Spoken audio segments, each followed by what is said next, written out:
ഇന്നലെ രാത്രി 9 മണിയോടുകൂടിയാണ് സംഭവം ഉണ്ടാകുന്നത്. ഇന്നലെ രാത്രി വലിയ രീതിയിലുള്ള മഴ ഇവിടെ ലഭിച്ചിരുന്നു. അതിൻ്റെ ആസ്പദമായിട്ടാണ് ഇത്തരത്തിലൊരു പാറ വീടിൻ്റെ മുകളിലേക്ക് ഇടിയുന്ന ഒരു സാഹചര്യം ഉണ്ടായത്. ആ സമയത്ത് ഇവിടെ മിറ്റേഷ് മാത്രമേ അല്ലെങ്കിൽ വീട്ടിലുണ്ടായിരുന്ന ആൾ മാത്രമേ ഉണ്ടായിരുന്നുള്ളൂ എന്നുള്ള വളരെ ആശ്വാസകരമായ കാര്യം തന്നെയാണ്. എന്നാലും ഇവിടെയുള്ള ആൾ നമ്മുടെ കൂടെ ചേരുന്നു. ചേട്ടാ, എപ്പോഴായിരുന്നു സംഭവം? എങ്ങനെയായിരുന്നു?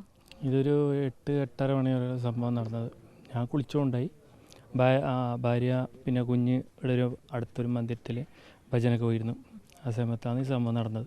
അമ്മയുണ്ടായി, അമ്മ ടി വി നോക്കുന്നുണ്ട്. അമ്മ ഉണ്ടായിരുന്നു. ആ സമയത്താണ് ഈ സംഭവം നടന്നത്.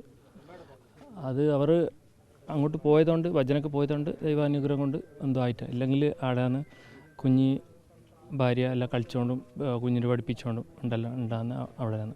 വീട് പൂർണ്ണമായി തകർന്നൊരു സാഹചര്യമാണല്ലോ. അതെ ആരെങ്കിലും വന്ന് നോക്കി? അധികാരികൾ വന്ന് തഹസീൽദാറെല്ലാം വന്ന് നോക്കി. പഞ്ചായത്തിൽ പണ്ടത്തെ നമ്മൾ ഇവിടെ കംപ്ലൈൻറ്റ് കൊടുത്തതാണ്. അവർ വന്ന് ഇങ്ങനെ നോക്കി പോയി. ഇതിന് മുന്നേ അങ്ങനെ എന്തെങ്കിലും പ്രശ്നങ്ങൾ ഉണ്ടായിരുന്നോ? പ്രശ്നമായിട്ടൊന്നും ഉണ്ടായിട്ടാ. ഇത് ഫസ്റ്റാണ് ആയത്. പക്ഷേ ഇത് വീണ പോലെ ഉണ്ടായിരുന്നു. കംപ്ലൈൻറ്റും കാര്യമെല്ലാം കൊടുത്തതാണ്. പക്ഷേ ആ സമയത്ത് വേറെ ആരും ഇല്ലാത്തത് വലിയൊരു ആശ്വാസം. വലിയൊരു ആശ്വാസമാണ്.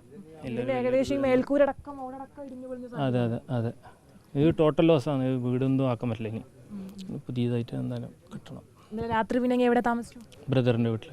ഞങ്ങൾ അങ്ങോട്ട് ഷിഫ്റ്റായി. എന്തായാലും ആ സമയത്ത് വലിയ രീതിയിൽ ആളുകളൊന്നും ഇല്ലാത്ത വളരെ ആശ്വാസകരമായ കാര്യം. നമ്മൾ ദൃശ്യങ്ങൾ നോക്കുന്ന സമയത്തടക്കം ഇത്തരത്തിൽ ആ ഓടടക്കം ഇടിഞ്ഞു പൊളിഞ്ഞ് വീണിരിക്കുന്ന ഒരു മേൽക്കൂരയുടെ ഭാഗമാണ് ഇടിഞ്ഞ് വീണിരിക്കുന്നത്.